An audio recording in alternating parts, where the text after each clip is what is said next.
Yes, I see myself. Hello, hello, hello. Hello. How are you? Hello. All right. I finally Wonderful. got on. I'm a miracle worker. Mr. Jamal, how the heck are you? I I'm know you, doing quite well. you will have to be exhausted.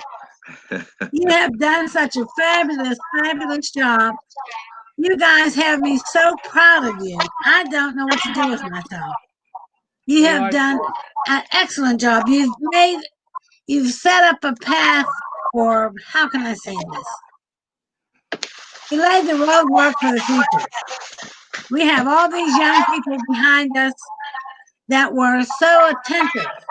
And I think the national media has really, really given, how can I say this? Has opened the door and the eyes for a lot of young people, especially young men who thought they were lost. Nobody cares about them. But you showed them that there is a way. And I'm just so proud of you. I cannot thank you enough. Well, thank you. Oh, yeah.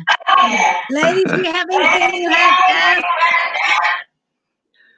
Well, I'll turn it over to you as the host now. But we were wondering, we wanted Mr. Craig or Jamal, if I may call you Jamal. We'd like Certainly. him to explain his position and more about Black Voters Matter, because all of us are so excited to hear all about what it's all about. I understand from viewing some of the things that you had that it's a group of organizations that have come together to do this. And so if you would explain more about that, we really would love to hear more. Certainly. Certainly. So first off, just let me say I'm honored and privileged to be on this show as your guest tonight. I thank you for the invitation to talk through some of these things and answer the questions that have been put forth. So when in talking about Black Voters Matter, I'd be remiss to say I'm the president of the Pittsburgh Coalition of Black Trade Unions. And the Pittsburgh Coalition of Black Trade Unions was founded in 1972 by a group of trade unions led by Bill Lucy and some others in response to the AFL-CIO's reluctance to make an endorsement in the 1972 presidential race between George McGovern and Richard Nixon. And the biggest reason for that was because of Richard Nixon's um, reckless record concerning civil rights. And if you recall, throughout the 60s, there have been some significant gains in the civil rights movement and the struggle for civil rights that have been made that were on the cusp of being threatened by Richard Nixon. And so the Black leaders within the AFL felt that they needed to take some type of stance to force the AFL-CIO's hand, who would be in a position to put resources into communities to address the issues of Black communities, particularly Black workers, Black trade unions. And so that was the birth of CBTU. So I'm very proud to be the president of the Pittsburgh chapter of CBTU, and to sort of speak a little bit about how that relationship coexist with Black Voters Matter. The Black Voters Matter Fund was crafted a few years ago as an organization that is responsible for helping to build infrastructure into Black communities. And with that, infrastructure requires resources. And so we're very grateful and thankful for Black Voters Matter to be able to come into communities and work with the organizations that are on the ground to help build infrastructure with much needed resources. A lot of times, as you know, we find ourselves in our communities, Black communities, without infrastructure, number one, and number two, without any resources to build the type of infrastructure this here, and you can sit in the seat. that impact our community. And so here in 2020, thanks to Black Voters Matter, we were able to work, to strategize, to put some plans and pieces in place to go out and get the work done, to get our people engaged in the most basic element of the civic engagement process, and that was to turn out to vote.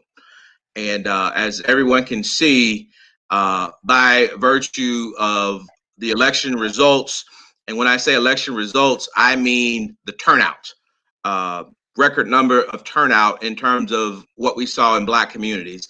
And that is in large part to the work that was done in coordinating and partnering with our partner over at Black Voters Matter.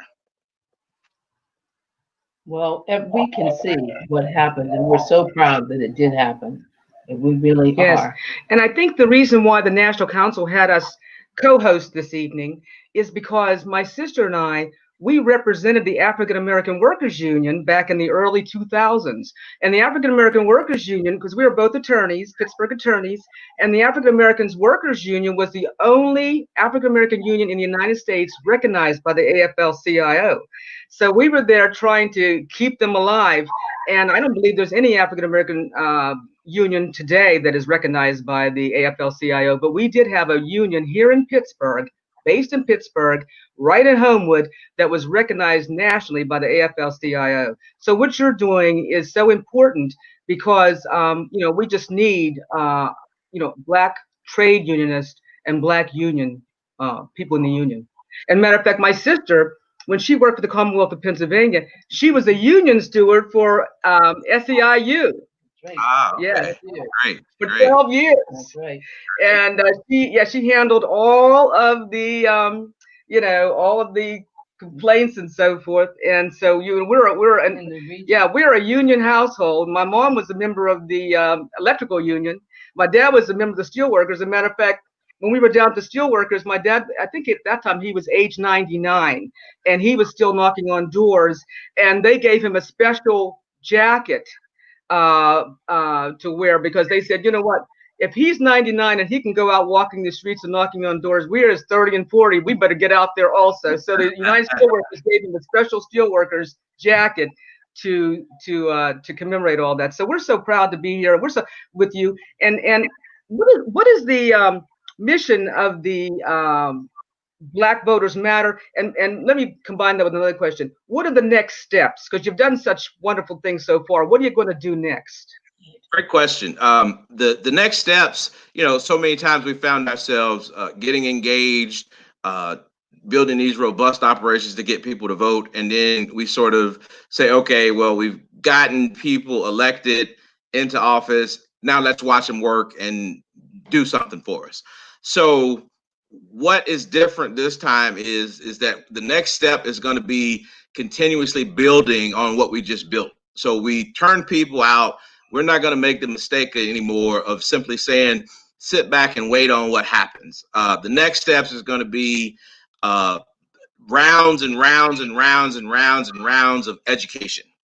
One of the things that we employed this cycle, and it's interesting because there's so many people who don't understand or still know that there was a piece of legislation in the Pennsylvania House of Representatives that was passed, in the Pennsylvania legislature, signed by the governor last year, Act 77. And so that was one of the things that we set off to make sure that everybody that we could reach would be educated about Act 77. And that included extension of voter registration periods. As we know now, vote by mail, first time. And that put a strain on a lot of people, particularly in the Black community, because Black people, we're not going to sugarcoat it, we're very skeptical of the vote by mail. And we had to think and be creative in how we approached it, how we educated people about it, how we eased into it. A lot of people are reluctant to change. And so, we heard so many times, no, I'm going down and I'm going to vote. I take pride in being able to go to the polls. Well, that was all fine and dandy. But we just wanted to make sure we understood or that people understood that you now have options, because one of the things that generally happens is, for a lot of people, election day is chaotic.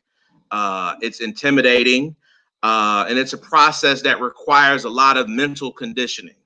And so we did a lot of work to help people transition from being able, we had so many conversations with people, and people, aside from not understanding the legislation that was passed, but providing new opportunities to be able to participate and vote. So vote by mail, what it meant, how you did it, when you could do it. There was a lot of education that needed to happen, and we're thankful that we, through our work, the collaboration with our partner, Black Voters Matter, that we were able to provide that education to help that transition. Because with COVID-19 in place, a lot of things condensed, so we got to talk to mothers, single parents, single fathers, whatever, that often find themselves on election day with in their minds set out to, go vote during the day, but life happens and things happen and they don't quite make it to the polls. So that was one of the things that we worked on to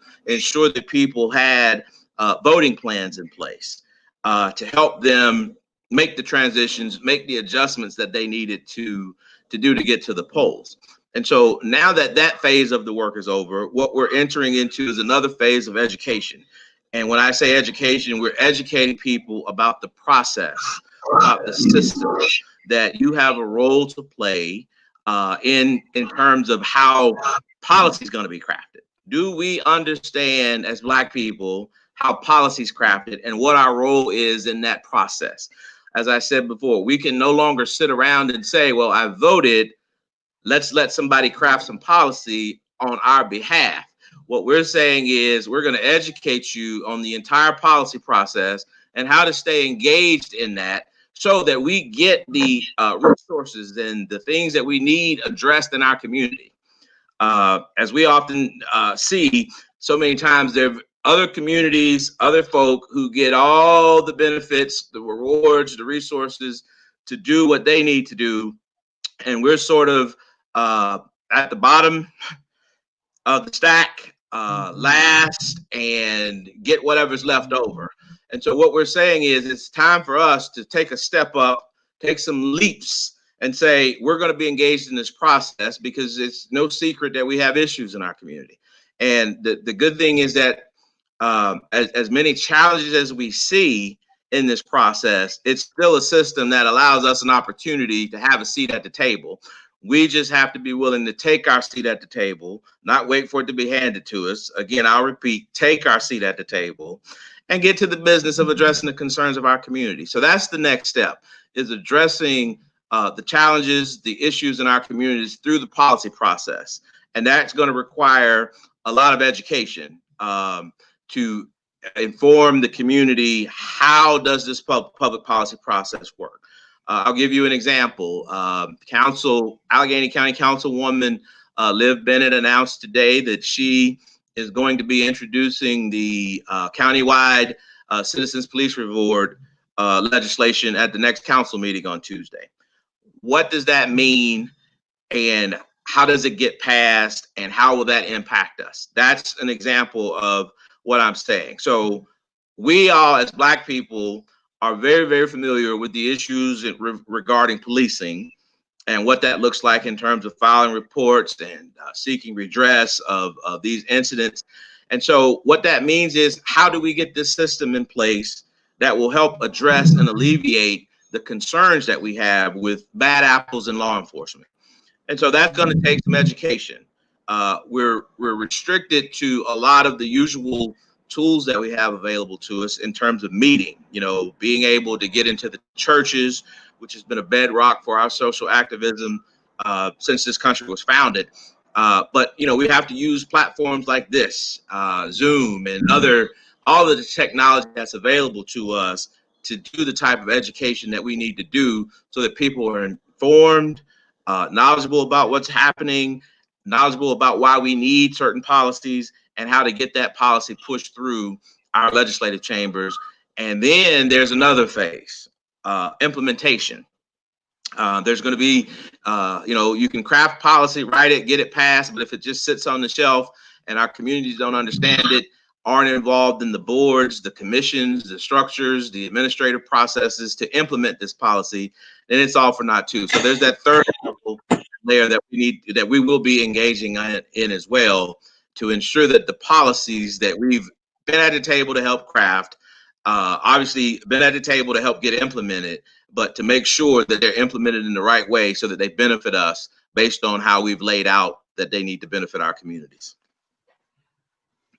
I would like to ask a question. I would like to know what it is that we as a community can do to encourage our young men to participate and realize their worth and their value. I think that they somehow they've missed that message, or we didn't deliver it correctly. I think that, you know, there's no one answer to that, but I'll take a stab at laying out a few things that I think would be helpful. Because so many times we talk about family and structure, but at the same time, we also put too much pressure and too much blame on struggling families in terms of how families used to be. As Ms. McAbee was saying a second ago, she lifted up something that really stood out to me, and she talked about her parents, her mother and her father, what they worked, what they did, where they were. That's oftentimes not conversations that we have today about what our parents, our grandparents did or do. And when we talk about these situations, it's often today in a negative connotation, as if somebody needs to be blamed or labeled or maimed. What we have to understand is that those are not the circumstances that unfortunately we live in today, but it doesn't mean that it's as bad as we often make it, because basically what we do is we start this process of labeling our young men. Single mom homes, single parent homes, our young men aren't going to be able to achieve because of this or because of that. And before you know it, we're in negative conversations about everything that we can't do because of bad circumstances, instead of saying we've got to take whatever situation that is put before us and work through them and be able to provide the type of nurturing communities that I know you all saw growing up, that I have seen growing up, because the reality is my parents split up basically when I was born, a newborn baby. And my mother became a single mom instantly, had to move back into the house with my grandparents. And I'm very thankful and I'm very proud of that, because Ms. Chanel, as we talk about our activism, I don't think if I hadn't been in that situation and growing up in the household right there with my grandparents, that I would be the activist that I am today. Because being in that household afforded me the opportunity to watch my grandfather, who I idolized as a civil rights leader in South Carolina growing up, and I got to see there and be there with him. And so that's a good example of what I say. Most people would say, oh, well, his mother and father separated and she was a single mom and she struggled. Yes, she struggled, but it wasn't the worst thing that could have happened. And so we need to think about how we talk about our situations. As Black people in this country, we've always had to struggle and been in bad circumstances and bad situations. And so when we talk about our young men, let's lift our young men up. We don't talk enough about our history, as you all know, because there's so many entities that are trying to rewrite that history so that we don't understand struggle. We think we're just dropped off on some street corner and left to fend for ourselves with no support, no nothing, and no help. But we all know, like I said, when we look at public education in this country, we are always talking about the achievement levels of Black people. Well, we never talk about the fact that Black folk have had to struggle to have public education. We have HBCUs that we talk about so proudly and what they mean to us. Well, we never talk about why we had to have HBCUs. Struggle. And so we talk about, our problems, our issues from, in my opinion, the wrong premise.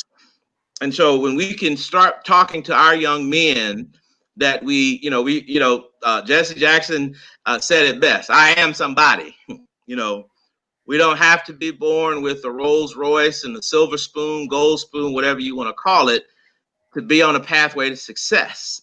There are many, many, many instances of Black people throughout this country, throughout this world, who were born with or have been given nothing, but have been able to be successful. And that's the message that I think will resonate with people, because we're a peaceful people. We're not the violent savages that people say we are as Black men, young Black men, and we've got to turn that around. And that's just the best way that I think we can do that, to reach our Black men, to restore positive images, to restore positivity, period, in our lives, in our conversations. I tell you, I believe that the marches, the gatherings, the mass gatherings that you had was a beginning for them. And I think that Barack Obama said it again, same as the others. Yes, I can. And that's so important. Yes, I can. Our young men don't realize that they're of their own value, that they don't have to fall in the footsteps of someone else. And so every family has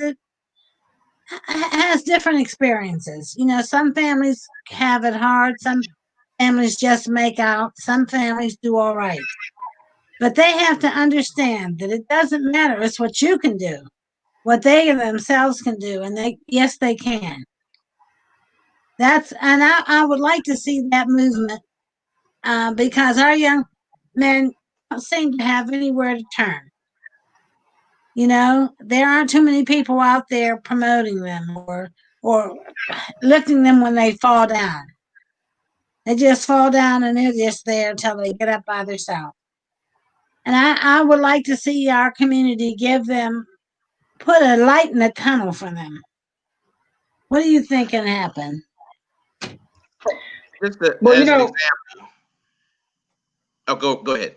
Okay, I was going to say that, people see how some of us that are senior citizens have progressed and think that, you don't relate to me. Okay. We're daughters of steel worker and granddaughters of a Pennsylvania coal miner. Okay. My grandpa was killed in the coal mine. Okay. My parents were both my parents were orphans on both sides. Okay. But when you think about it, my father worked for a steel related industry after he left Clairton.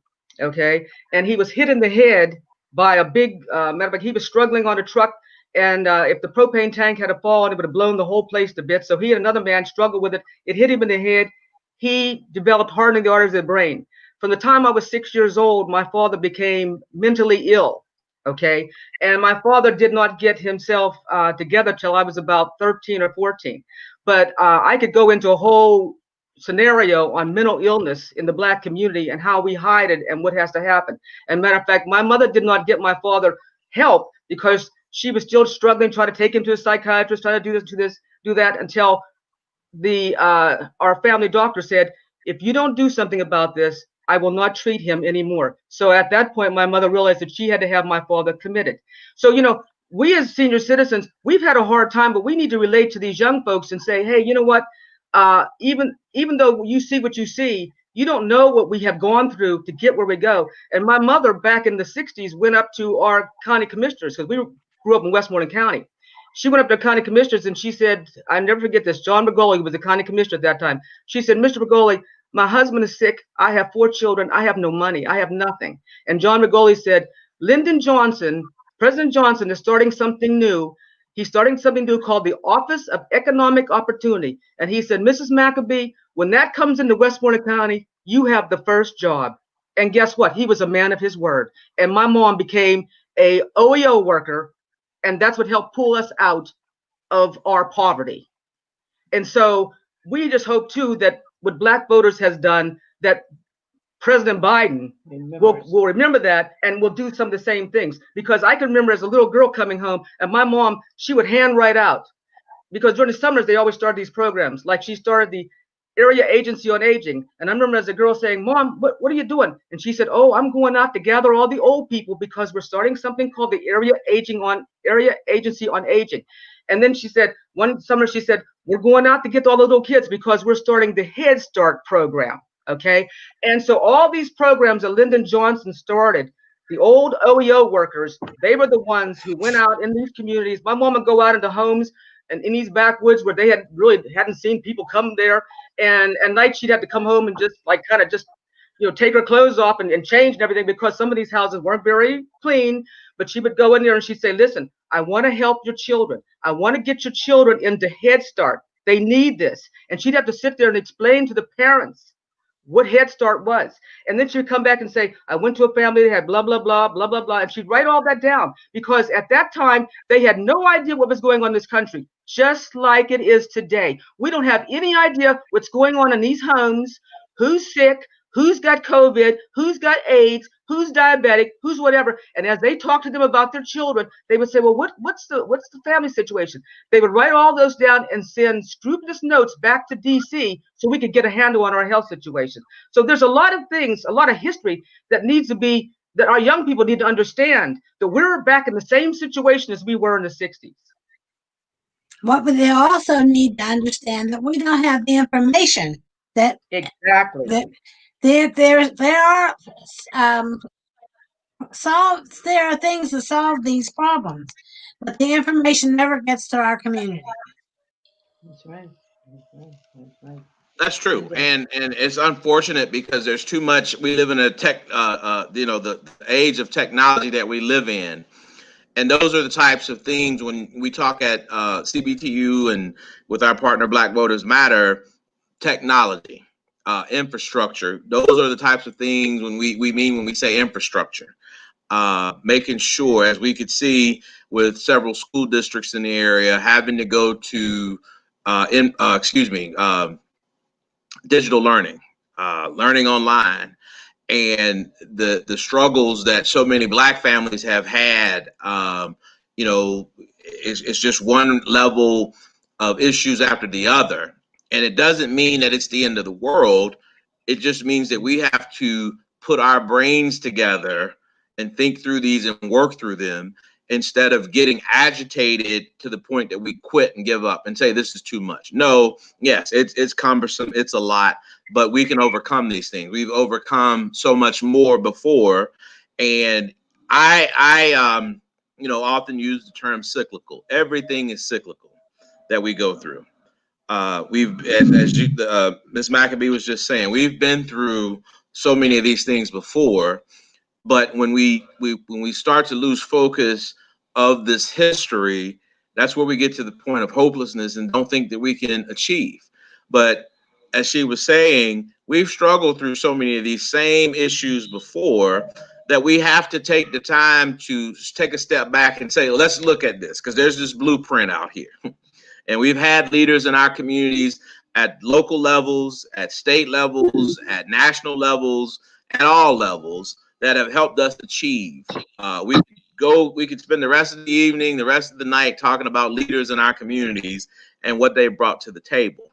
Well, what we don't spend enough time on today and currently is how we have to develop new leaders to meet the challenges of today.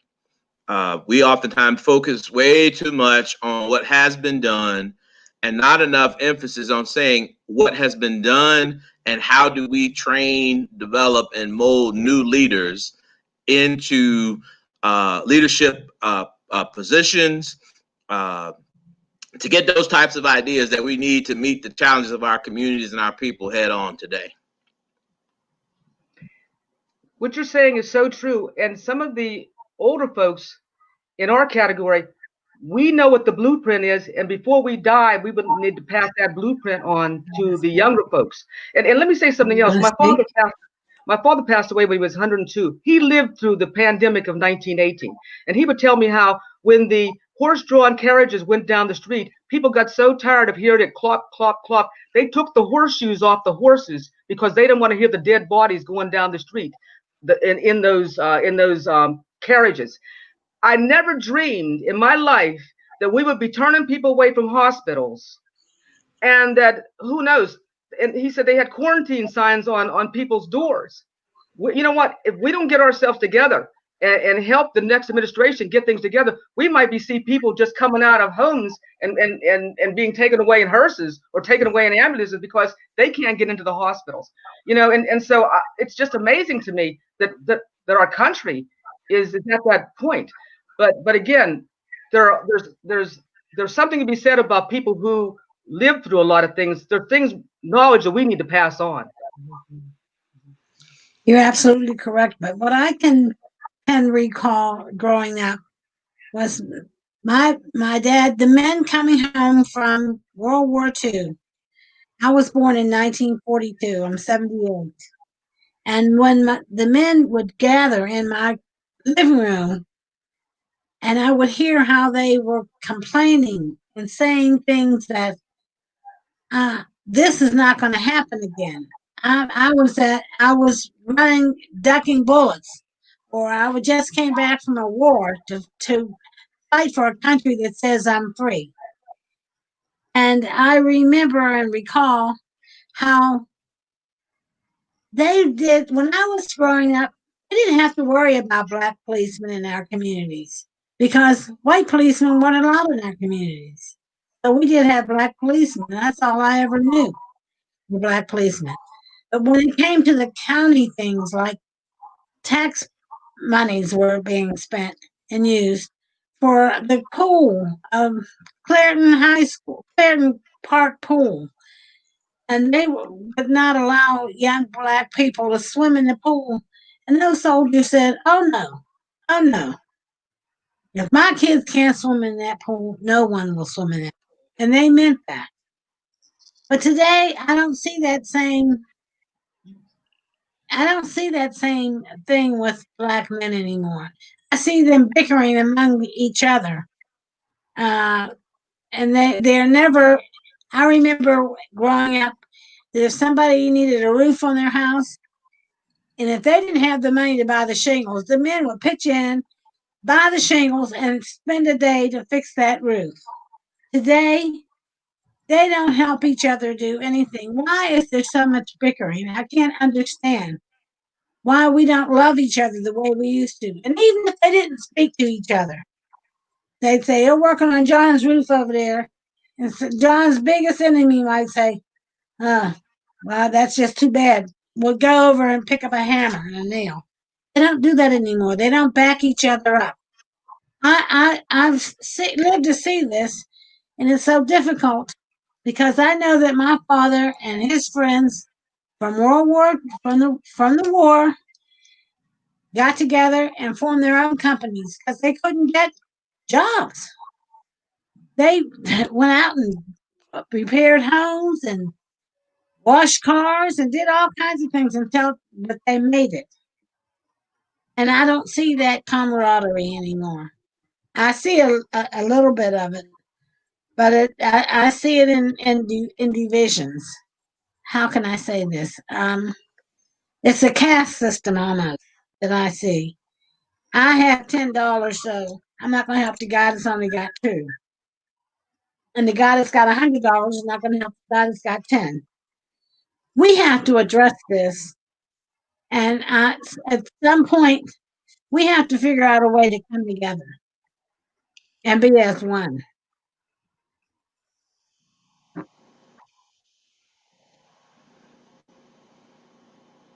What do you think? Well, I mean, I agree wholeheartedly. We don't live in the world that you speak of where there's a sense of community. There's a sense of, as you all know, the old saying, crabs in a barrel. We don't, for some reason, understand today that there's enough pie for everybody.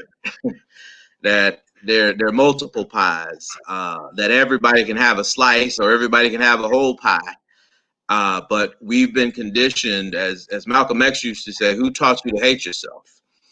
And so we live in this world where there's so much self-hate that is projected into our communities, so much jealousy, so much envy that we buy into, that we can never, as I was saying earlier, get to a point where we think positive, to where we think about social uplift from a community standpoint.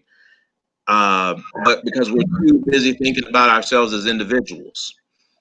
And so until we can start to address that and tackle that, and it goes right back to what we've been saying, we have to be in a position to learn from our history. We have to be in a position to shake it loose and say what worked, what didn't work, what worked then, what didn't work then, and how do we use that to move forward. That's a simple answer, but it's a very difficult task because the other half of it is people have to be willing to want to improve our community.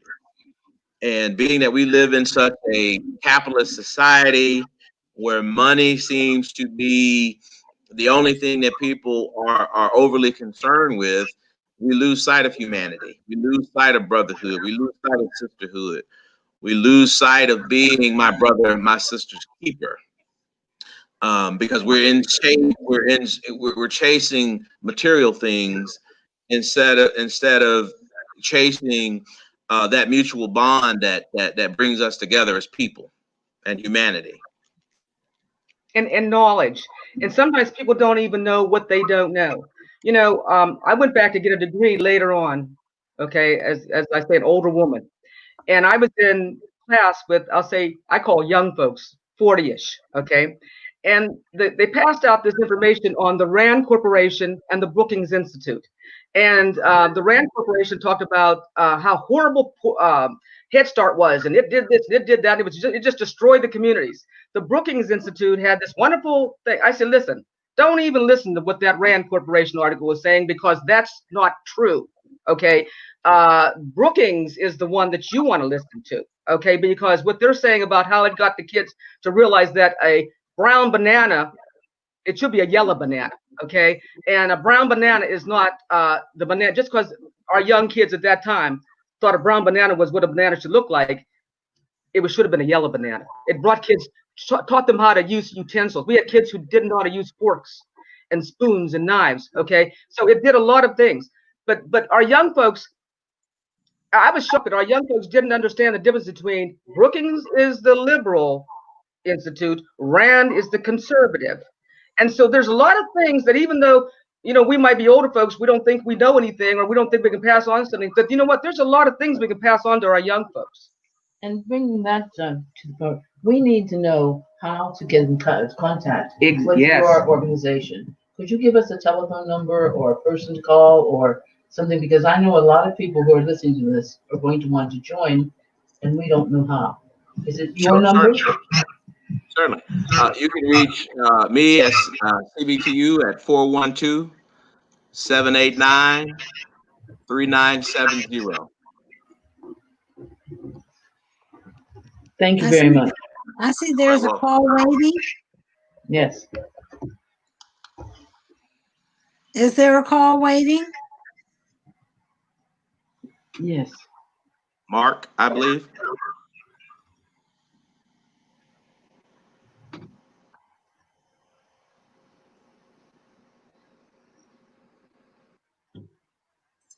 They must be having trouble getting it through. Well, you know, something that I wanted to Doug is this is the first time. Here it is. Here it is. Okay. Yeah. Hello? Hello. Hello? Yes. Hello. Okay. Yes. Hello. Can you hear me? Yes. Hello? Hello? Yeah. We can hear you. Yes. Okay. Well, I hope you can hear me. Oh, great. Well, listen, politics, I love it. And just want to commend once in the timing of this topic. But I also just want to say that I am the president of the Maccabee Sisters fan club. Those two sisters there have been crying black and brown people for years, and I just admire them and just wanted to publicly say thank you. It's always good to see you. But I just want to raise one question, and then I'll hang up and listen to your response. I'm out shopping, and I was able to pull it up on my phone. But I would hope that our community would begin to shoot down the propaganda that follows every major election, and that is it's the black vote, and the black vote didn't turn out. And if the black vote just turn out, and if the black vote Go take Democrat. You can possibly lose this. And, you know, I am so sick of that because there is no other single voting bloc for the Democratic Party other than loyal voting bloc in the Democratic Party. And so what I think we should be aware of is that when the final votes are certified here, if we simply do a comparison, pull out the wards in the city of Pittsburgh and say, hey, this ward has been 17% Democrat and it's 20% Republican, but on election day it went 57% Republican, and then begin to show it is not too many black people crossing the line. It is white people talking one thing, but getting in the booth and doing another. And I'm not necessarily mad at them for doing that, but the propaganda that follows in the media suggests that we are not doing our job and we are not participating, we are not coming out. So I only say that so if you can begin to watch that and to monitor that. Secondly, it was reported, and I don't know if it's the accurate number, but it was reported that 18% of African Americans voted for Trump. I'm not mad at them over that either. I have a different frame mind now. But the question is, what will the established Democratic leadership do to engage that 18% to see what are we not doing right and what do we do to bring it back and to keep it? And so that's really important. And I would just hope at some point we begin to discuss that. I'm going to hang up and listen and take your response. Thank you so much for talking about a very timely and wonderful topic. Well, I would like to say this, that first we should recognize the fact that we are Americans. I am an American and I do vote with the Democratic Party, but not wholly.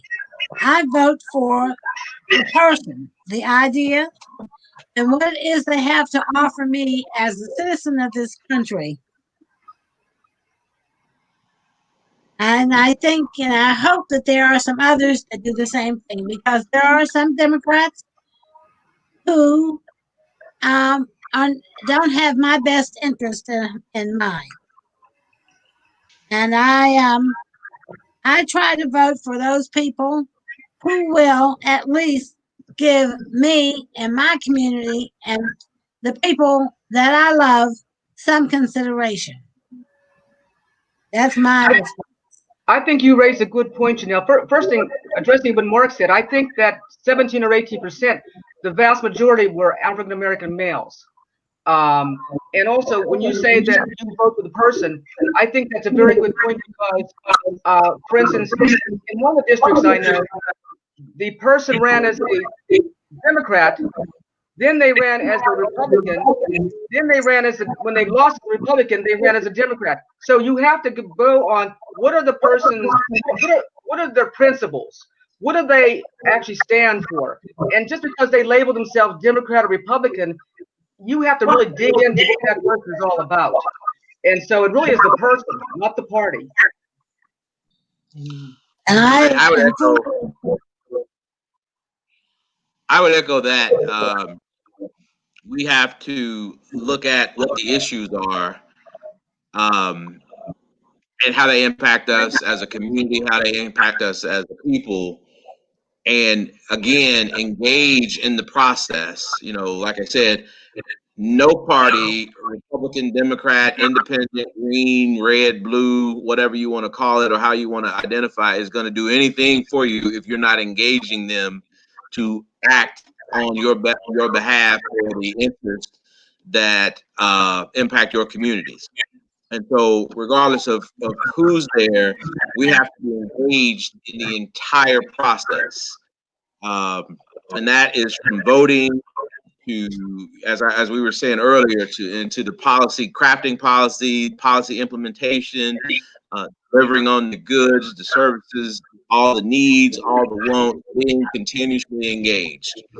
Because nobody's going to give us anything if we're not engaged. If we go give our block of votes to one party over the other, if we don't stay engaged and to put the full court press and make sure that that party or those group of legislators or that governor, that president, that city council, county council, borough council, whoever it may be, if we're not engaged, we're back at square one. My challenge to you, Jamal, is that Black Voters Matter engages with the Allegheny County Democratic Party and the Allegheny County Republican Party to see who will open the door and let us in. Because right now, I don't really see African American people in this community being engaged by or invited or even being entertained by either party. And, you know, we need a seat at the table, and Black Voters Matter needs a seat at the table. Okay. And we don't need someone designated, you know, this person is your leader and that person's your leader. We need to go and have Black Voters Matter have a seat at the table. And that doesn't mean it has to be one person. That doesn't mean that it has to be one person. It could be several people that are there with a seat at the table, because I'm tired of seeing the same people on all the boards and commissions. You can name, they're on this hand. Yeah. You know exactly who they are. And I am tired of that. And we get nowhere. That's right. So let's try a new idea. I'm in agreement. What do you want us to do, Jamal? That's true. What do you want us to do? What can we do to help you? What can we do to help you? Well, first, let me just clarify. I wouldn't characterize it as helping me. I would characterize it as helping us, and staying committed to us, that we're in this together, and that we can sit down and pull the pieces together to address what we're talking about in whatever capacity it is. We have to rely on each other. We have to. One of the things that we don't do well enough is we have to trust each other. We have to acknowledge. We were talking about the mental health issues earlier. That we have to do a lot of healing. We have to do a lot of healing. And if we don't put those pieces into the mix, then we'll stay where we are. We'll stay divided. We'll stay very, distant. But when we can start to understand that we all have issues that we've got to heal as individuals, as a group, as a group of people acting in this space, then that's when we can start to get together and really understand, well, hey, her struggle is no different than my struggle. What she experienced is different than what I've experienced. And understand that we don't want that type of suffering. If we're going to get to a point of liberation for our people, then we have to understand our suffering. And our suffering is collective. It's not about individuals. I'm doing better than, because as a people, if we're being oppressed, as a people, we're all oppressed. It doesn't matter who has the most money, who has the most education. We as a people are still oppressed.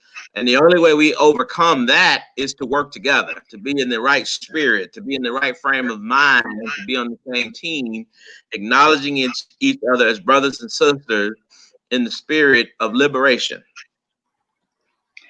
And that reminds me of Jesse Jackson. Reverend Jesse Jackson said, we can either hang together or hang apart.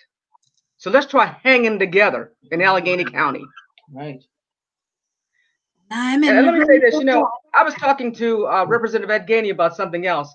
And, sometimes we're all individually going through our own problems. And that's why I think what you're saying, Jamal, is so important. We need to come together and explain what's happening. And I was talking to Representative Gainey about something, and I said, I just happened to mention the fact that I had these truckers that pulled on my property, and I called the Zone 6 police and asked them to come and ticket these guys. So when they came over to my building, they said, you don't own this property. You need to, who owns it? Last we heard, Amazon owned this property. And I said, well, how do I prove I own the property? Why should I, as a business person, have to prove I own the property before the police will ticket someone on my property? Why would I? And matter of fact, Representative Gainey said to me, well, why sure would you have called them in the first place if you didn't own the property? Okay. And so, I never even thought about that. I just take that as life in the city of Pittsburgh. But really, and I said to him, I said, how do I prove it? I'm thinking, I don't have a deed with me. And he said, well, I checked and you don't own it. And I said, well, did you check the Allegheny County tax website? Because I'm really like thinking, oh my goodness, how do I prove it so this man will ticket this trucker on my property? But really, I shouldn't have had to prove to him that I own the property. When he finishes talking, you can just talk. And remember, what he said to me is, you need to talk to you need to send something to Window History to tell him. And guess what? I went on the website, I sent my story to Window History, and there's actually a name on there that I believe belongs to an African-American woman. You can't email her. And it's always interesting to me how they have these African-American people with the other folks, except their email never goes through, or there's some problem with that. So even though they have people on these committees, they don't even know what's going on because they blocked almost the website, even though their name's up there. It looks like they're part of it. Ask a question. We have someone on the line. Do we have a caller on the line? Yes, this is James. I wanted to ask a question first. Just wanted to say hello to the panel, enjoying the show. And my question is that, there have been a lot of African Americans that came out for this election. And when you look at the first 100 days, there is nothing specifically for Black people. I see things for immigrants. I see things for everybody else. Nothing but Black people who voted 80%, 90%. Joe Biden would not be in there. Kamala Harris would not be in there without the Black vote. Again, we continue to vote for the Democrats, and we're getting nothing. They take us for granted, and that we change that whole concept. It's just not working. I think it's a disgrace the first 100 days, and there's absolutely nothing that's going to benefit Black people. I wanted your thoughts on that, and I think we need to have a Black agenda and shop at those parties. I mean, this wasn't a time to do it because of who they had running. Of course, I wanted to get Trump out of there, but Joe Biden did not have a lot of support. A lot of people call him Jim Crow Joe, and for good reason. I just wanted your thoughts on that, what we can do as a community. We have to have a Black agenda. We have to be, just us only, because I don't see anything coming for the Black community with this new president and vice president. I'll hang up. I know time is short, but can you address those issues for me, please? Well, the first thing is, that sticks out is, the transition hasn't happened yet in terms of who's going to be, in the White House. Joe Biden is president-elect, and so January 21st, he takes office, so then we can hold him accountable from at that point. The other thing that I wanted to mention is, when we talk about Black agenda, we have to get to a point to where we talk specifics, because messaging is key, number one, and number two, the one thing I'll go back to is what I've been saying all night is engagement. We've got to understand how this process and this structure works. We can't continue to sit by and say, well, I voted, now let me sit on the sidelines and watch to make sure that they do what they're going to do. So we have to put forth an agenda. And I'll give you an example. Lots of even the movie Selma that depicted the events that happened around Dr. King and the fight for the Voting Rights Act. What we don't look at with regards to public policy is that we've got to have some policy in terms of, we got to have some understanding. We understand that we've got problems and we've got crisis, but what exactly is it that we need to fix them, and what goes into that? And so when we look at Dr. King and that structure that they put together to bring about the Voting Rights Act, again, there's a model there that gives us some good insight and a good blueprint on building public policy, achieving that policy, and the implementation. And if you just simply pay attention, this is what I was saying earlier about everything being cyclical from the standpoint that Voting Rights Act was to build upon the 15th Amendment, which came out of Reconstruction. And ever since the 15th Amendment, they've been working to destroy the voting rights of Black people. Voting Rights Act of 1965, you listen to the rhetoric today, voter fraud, disenfranchisement, whatever you want to call it. And so we're still in that same struggle. But how do we achieve it? Well, we've got to put the right structure together, i.e. what the plan is, what, regardless of whatever the issue is, and stay engaged and see it through. Again, I go back to what I've been saying. We can't continue to say, well, we voted for this guy or that woman or this woman. Now let's sit back and wait and see what they're going to do. We've got to be in their face. We've got to, as we said earlier, be willing to make sure we've got a seat at the table, but that we're going to engage from the seat and call upon everybody in the community to get engaged, to put us in the position to see what it is that we're trying to see through, gets pushed through, gets acted on, and to make sure that it's effective and that it's going to impact our people, our communities in a positive light, a positive way. And may I add something to that? I want to say I supported Joe Biden from day one. Now, I thought it should have been a Joe Biden, Cory Booker ticket. And the reason why is I supported Cory Booker because he was a descendant of African-American slaves. And I think that for someone to understand the Black experience, you have to actually be in a household of someone who is a descendant from those, what Donald Trump calls those S-hole countries, okay? And Cory Booker was that. And I'm not sure that President Obama, he's, you know, even though he's a great president, I'm not sure because he was not a descendant of slaves that he understood the Black experience. And the same with Kamala Harris. You have to understand what it is like to be African-American. And matter of fact, maybe our parents have passed from one generation to another generation that you know, poisonous pedagogy to watch this and watch that. Those folks who aren't descendants of slaves don't quite understand that. Well, And if you're not a descendant of slaves, I'm if you're just not, hoping that we will have a, how can I say this? The experience that we have had is gone. I hope there's not a trace of it anywhere. I'm hoping that those who we did entrust, Biden and Kamala Harris, will do an outstanding job. But they are only the overseers, but the decision makers are the major corporations and people with power. And you know, that locally we still have the same fight. Nationally, they may be able to do something, but locally, our fight is local. Our fight is with the people that touch our lives every day. And that's where that is the truth. When I used to work for the state, and I used to tell people, you don't vote for the governor. You vote for the Department of Labor, the head of that.